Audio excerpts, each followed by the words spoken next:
By the 10th of October, 4 days into the war, there was an astonishing turnaround. The Syrians were in full flight from here on the Golan. Israel's tanks chased them into Syria itself, and soon the Israelis were within shelling distance of the Syrian capital Damascus, just 30 miles off that way. Syrian President Assad sent a message to President Sadat, urging the Egyptian leaders to do something to relieve the pressure on Syria. And now Sadat made a momentous decision. Down on the Suez Canal, Sadat ordered his men to thrust way beyond the strong defense line they had established on the east bank of the canal. Their objective, strategic passes through these mountains. But to get there, they'd have to leave the safety of their SAM missile umbrella way behind them. It was a high-risk strategy, and Shazli was appalled by the decision. But Sadat was immovable. What followed would be one of the biggest tank battles in history.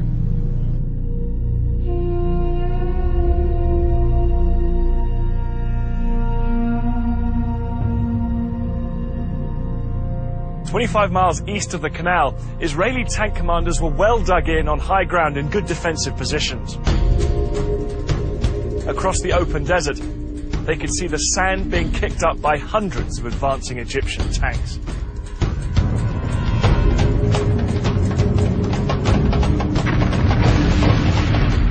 The Egyptians were totally exposed to withering Israeli fire.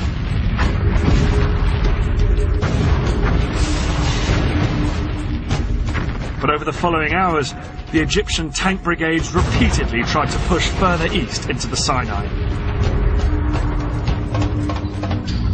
As the Egyptians moved out beyond the protective cover of their SAMs, Israeli aircraft rained down bombs on the exposed Egyptian tanks.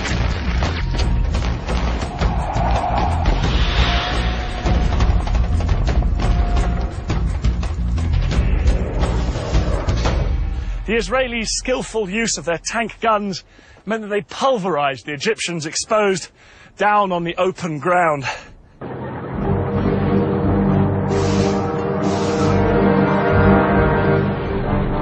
The Israelis knocked out an estimated 260 Egyptian tanks.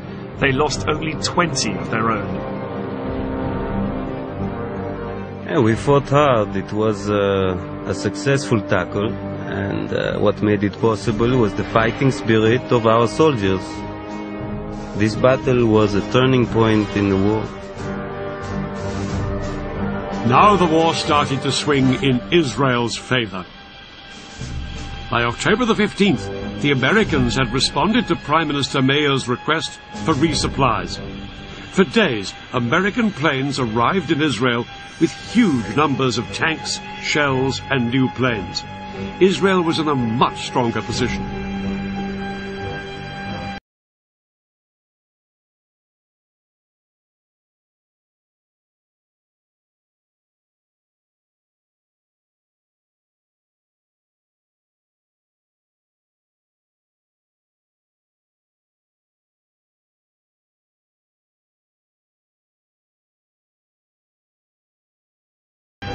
Elazar and his commanders were determined to force the Egyptians back across the canal.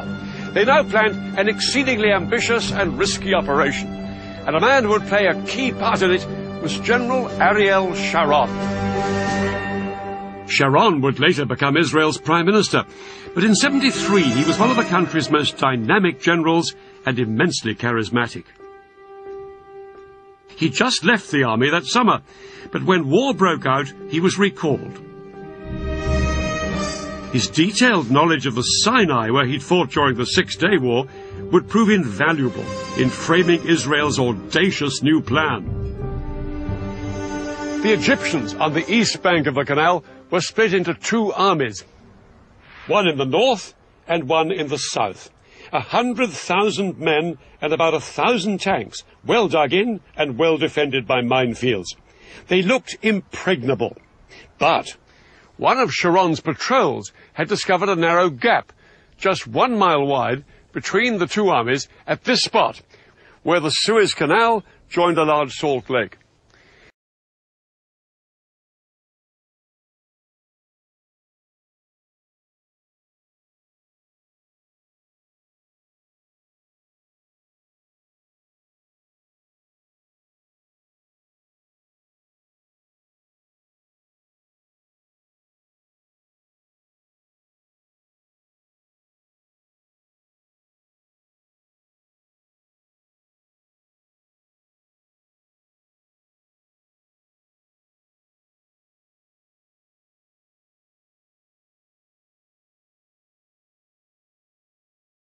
Sharon was ordered to push through here with his tanks, widen the gap, and secure a corridor through to the canal.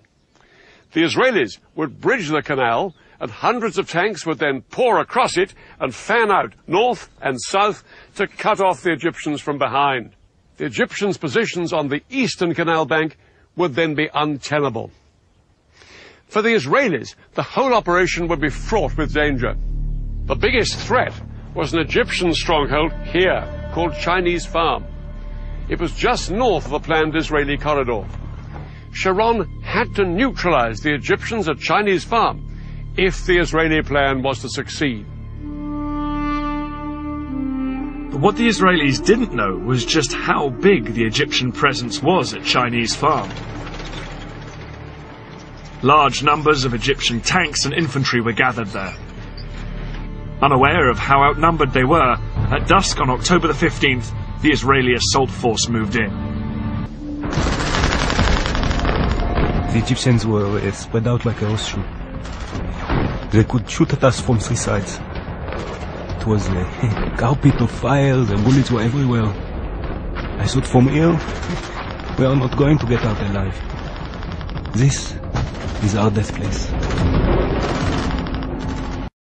Decided to cross the canal before waiting for the Battle of Chinese Farm to be won. At midnight, he sent 750 paratroopers to sneak across and establish the vital toehold on the west bank. His men had been totally unopposed. But to turn this into a major breakthrough, the Israelis would need to get thousands more men and tanks across the canal. In fact, the Israelis had built a mobile bridge a year before the war for just this purpose. The bridge was 180 meters long, weighed 400 tons, and took 3 days to put together. Once assembled, it was towed on metal rollers through the desert by 12 tanks along the only road down to the canal. But there was a problem. Because of the fighting still raging at Chinese Farm, the road to the canal was blocked by a huge traffic jam. By daybreak, the bridge had only travelled 2 miles. There were another 13 to go. Sharon needed to get tanks across the canal to reinforce his troops who'd crossed earlier. Without the bridge in place, he had to float 50 tanks across on inflatable rafts. The sudden appearance of Israeli tanks on the west bank of the canal was a huge surprise for the Egyptians. Soldiers manning the SAM batteries reported that groups of several tanks would show up in the distance, open fire at them, and then disappear.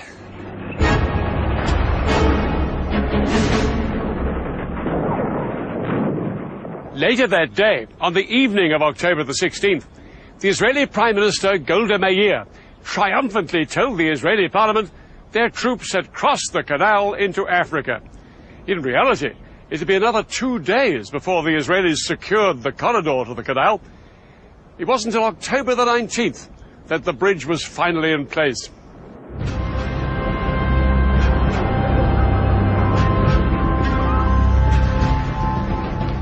As Israeli tanks surged across the bridge, they came under heavy bombardment from Egyptian artillery and aircraft. But the tanks pushed on to their first objectives on the west bank, Egypt's SAM missile sites. Once these missiles were destroyed, Israeli warplanes swept into the attack, in support of the tanks fanning out north and south on the west bank of the canal. Egypt's Third Army, here on the east bank, was soon in danger of being surrounded. Shazli urged that some units should be pulled back here to the west bank to fight the Israelis.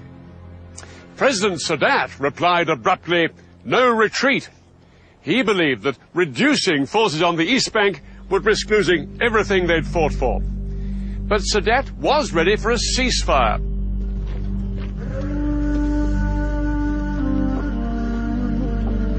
It was announced on the 22nd of October. The Israelis agreed to the ceasefire as well, but in reality ignored it and pushed on south to secure more land west of the canal.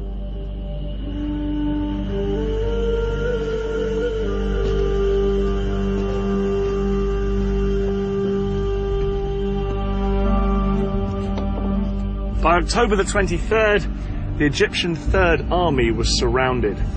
The supply lines of its 45,000 men were cut.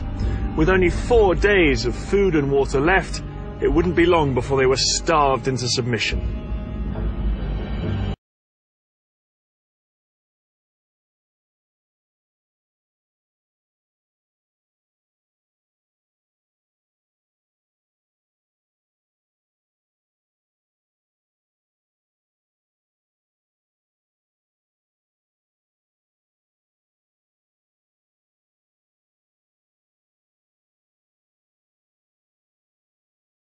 This critical moment that Egypt's most powerful ally, the Soviet Union, made one final bid to help the Egyptians. The Soviet President, Leonid Brezhnev, told the Americans unless they agreed to send a joint US-Soviet peacekeeping force to the Middle East, he would send Soviet troops on their own. The Americans were determined that no Soviet troops would enter the Middle East. In a sudden escalation, America put its nuclear forces on alert. US nuclear missiles were readied in their silos, and 2 aircraft carriers with nuclear strike forces were ordered to the eastern Mediterranean. The implied threat of nuclear war forced Brezhnev to make a choice: to escalate or to climb down. Brezhnev decided to climb down, and no Soviet troops went to the Middle East. But the flurry of international pressure had made its mark. On October the 25th, the Israelis finally heeded the ceasefire, and the October War was effectively over.